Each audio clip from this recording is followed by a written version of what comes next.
Hey, how's it going? Coach D here from All Out Athletes. And thanks for joining us once again for the Last Dance Baseball Tournament podcast. And what is the Last Dance? People are still asking.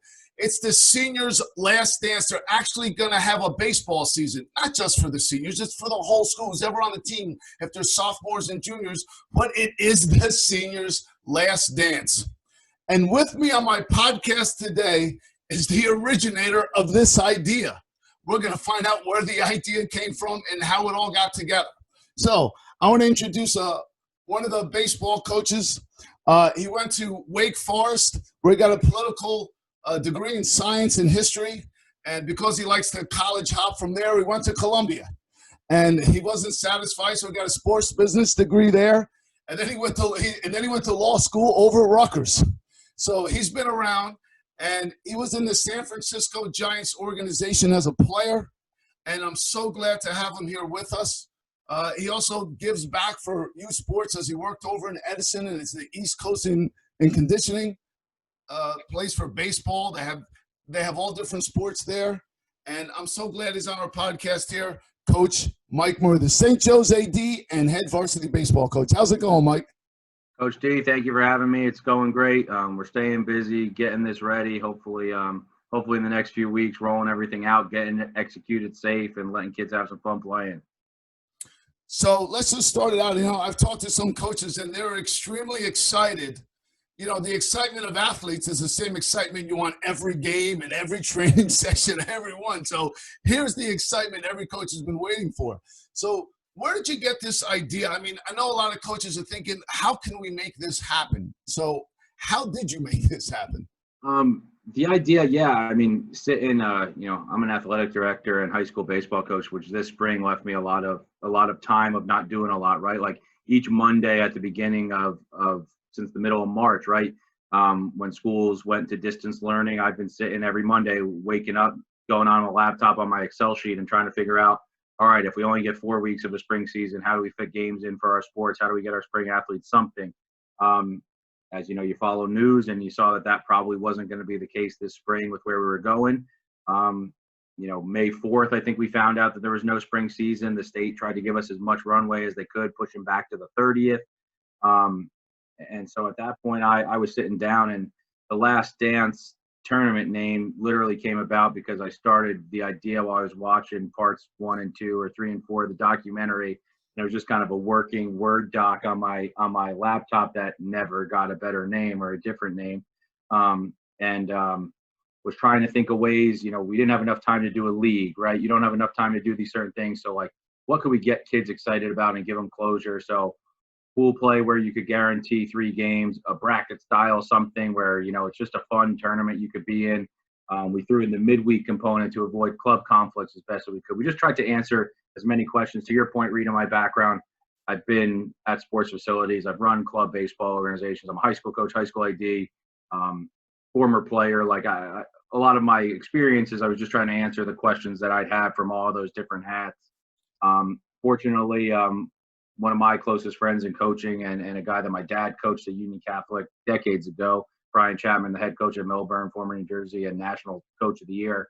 He's fortunately a guy that I have his email to run these crazy ideas off. So I sent it to him and said, hey, am I nuts? And he said, I kind of like it. Let's talk about it. And, my biggest goal was I didn't know when it was going to be appropriate to bring sports back. I started this in May. I wasn't comfortable sending it to anybody other than Brian in May because it wasn't the right time, right? Like we were at the peak of this thing. Right. There was still stuff going on. We just wanted to be prepared that, hey, if sports are coming back in July, like let's have a plan at least, because the worst thing that could happen is, hey, July 13th or July 6th is the day and we have nothing planned for these kids. So we just wanted to be prepared. Fortunately, some good things have happened since in terms of trying to get stuff back open, and we were just trying to be prepared for it.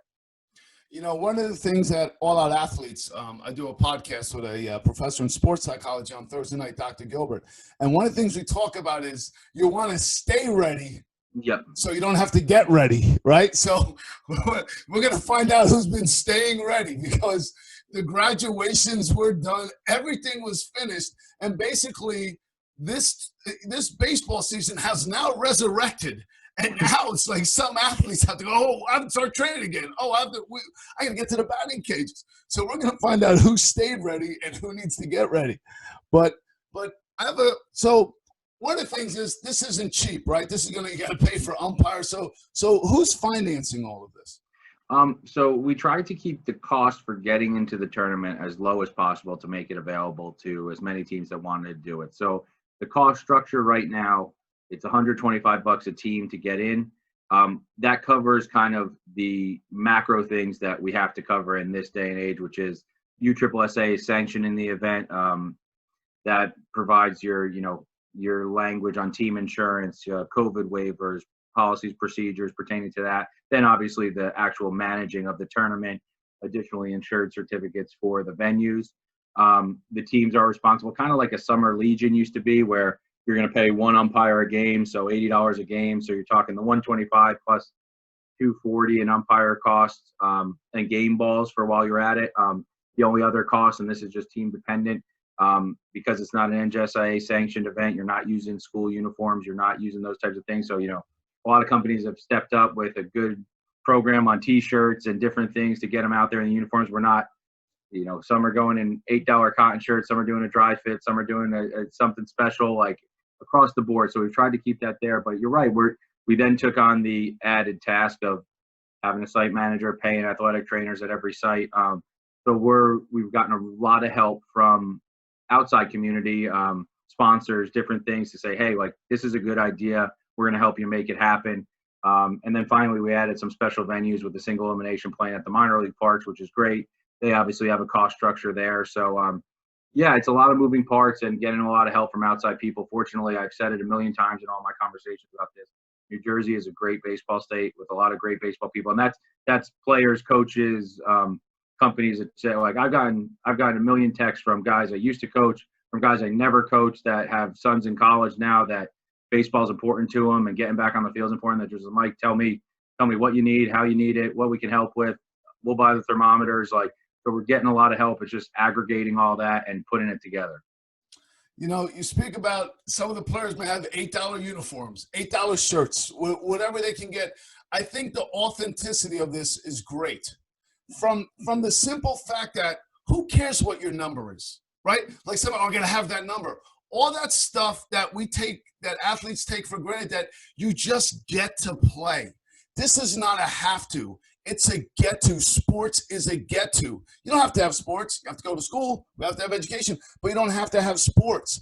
And I think a lot of times, a lot of athletes take that for granted when they get involved, what number they want and this and that, and they want this. Now they just acting like they're just getting to play. And these are the type of excitement and attitudes we've always wanted from the athletes. Every coach was dying for, that you just happen to be out here.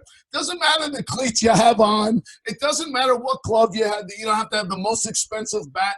Just to walk out onto a field like 100 years ago, over 100, when they first came out with this game called baseball, it seems that feeling's coming back again.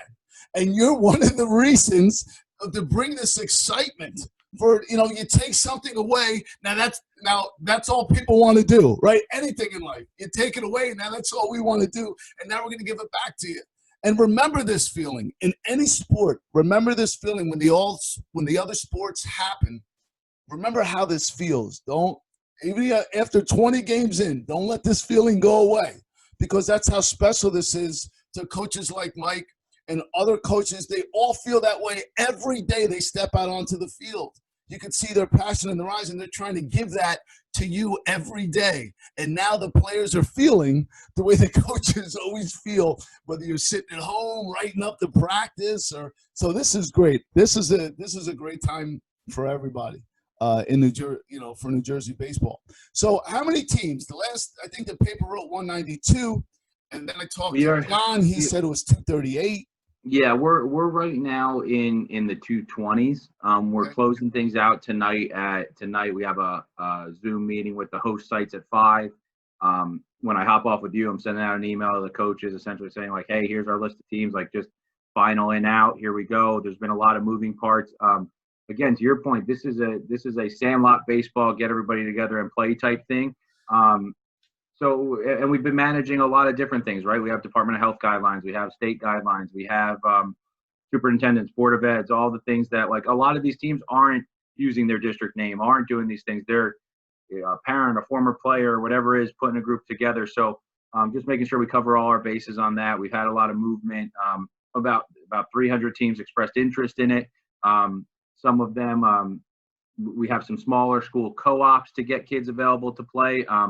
We kind of talked about that, right? Like, we didn't want 2 or the 3 best teams in the state bringing one together for, like, just to lump everybody up. But we talked to coaches like, hey, we're trying to avoid that. It's a high school tournament, but like you do during the year, like the hockey co-ops and tryouts where you don't have enough kids, so you put them together. Like, we kind of said, like, hey, you're a Group 1 school. If you have another Group 1 school and you got 5 and 6, like, let's get you together and make it happen. So been a lot of logistics and front end work, but to your point, coaches are excited. They want their kids to play. The kids are excited. So the 2 words I've always said are we have to be creative and we have to be flexible with what we've been getting from the different governing bodies, rules we have to follow, how we make it safe. So everybody's been doing that. We've been staying flexible. We've been making it work.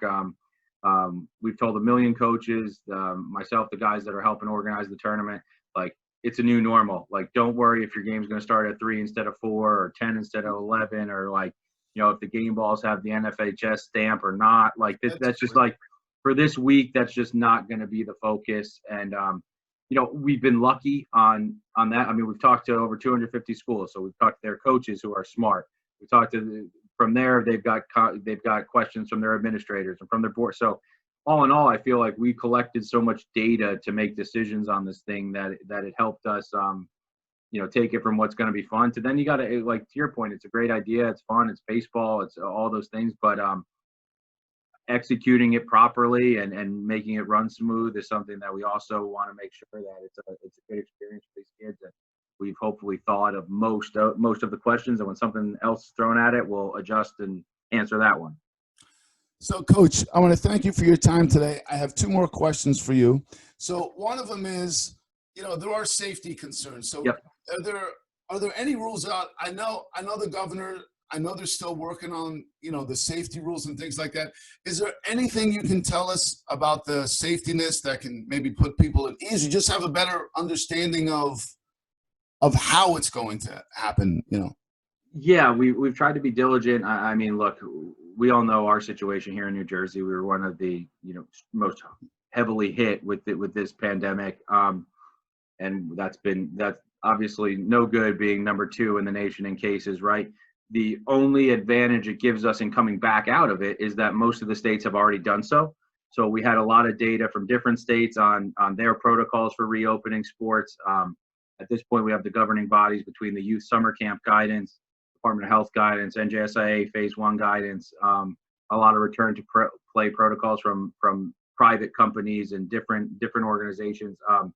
We've kind of calibrated all of that into one set of protocols for our tournament. Like I mentioned earlier, we have medical staff at every site. We're going to be taking temperatures. We're going to be cataloging the temperatures, doing symptom checks. Site managers are getting a full turnkey plan on how to operate their site, times when teams should get there, how they're getting out. We're 1 game a day, 2 teams coming, 2 teams leaving, how we're cleaning things, protocols on the field, off the field. We've covered it to the best that you could cover it, right? There is an unknown here.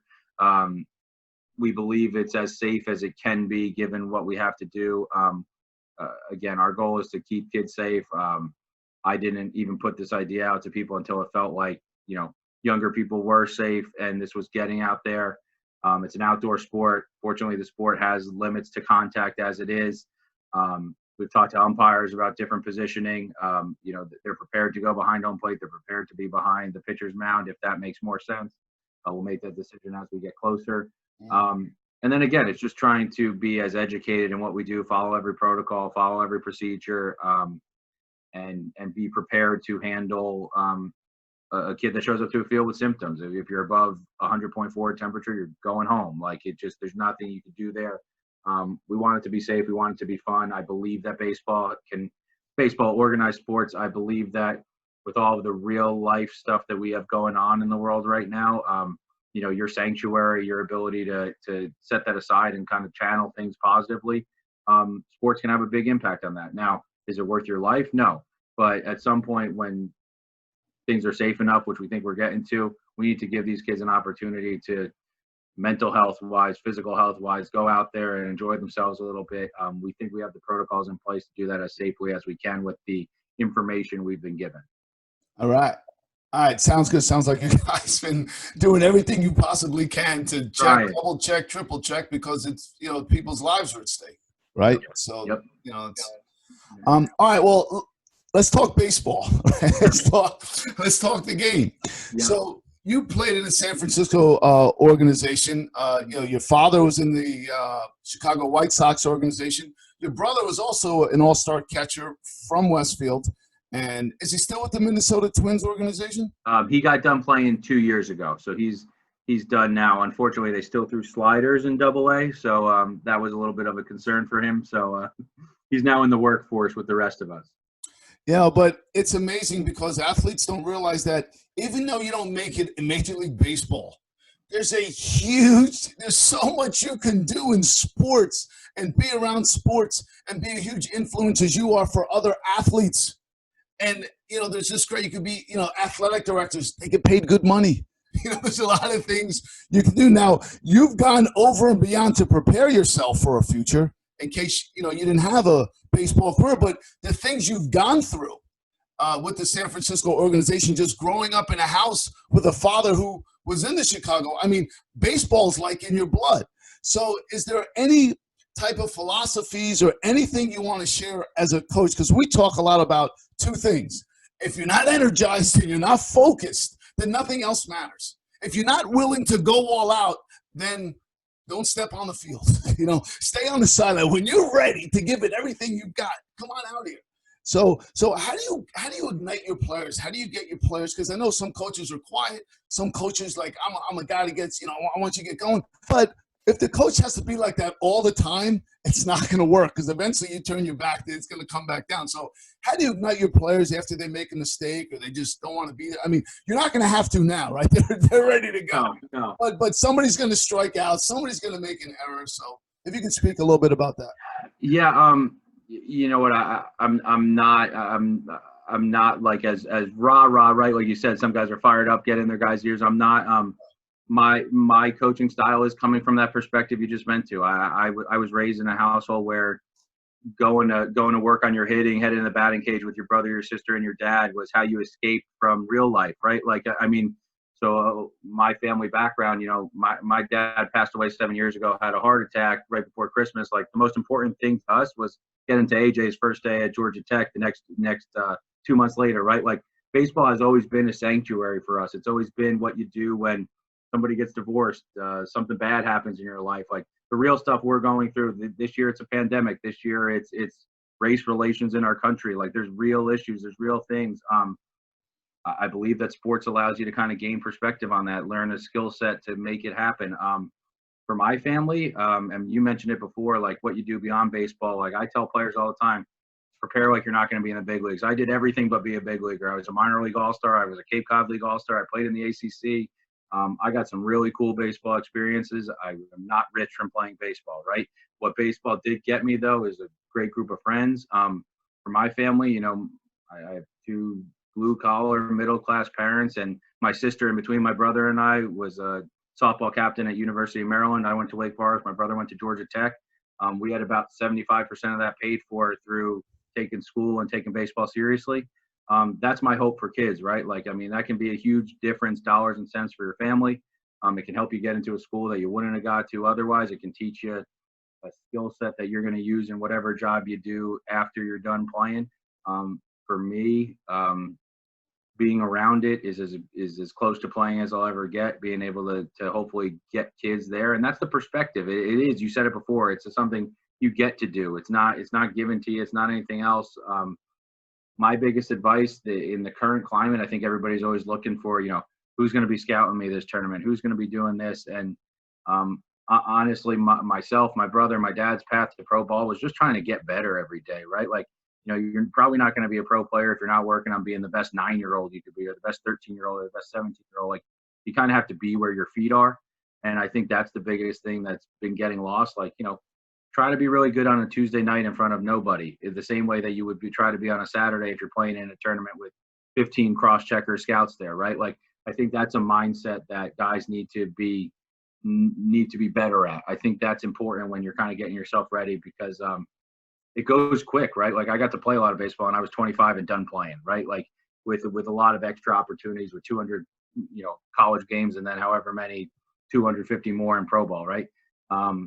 So it goes fast. Like, I didn't think, I'm not an old guy. I'm 32 now, but like, I haven't played baseball in a long time. Like, it went really fast. So to enjoy those things, and the whole idea behind The Last Dance was like, even going into college, even going into pro ball, like my senior year with my high school teammates was as important and as meaningful as any of it. So trying to enjoy where you're at with who you're with, and again, be where your feet are and enjoy it, because it goes fast. One of the things we talk about is it's better to go all out and lose than to hold back and win.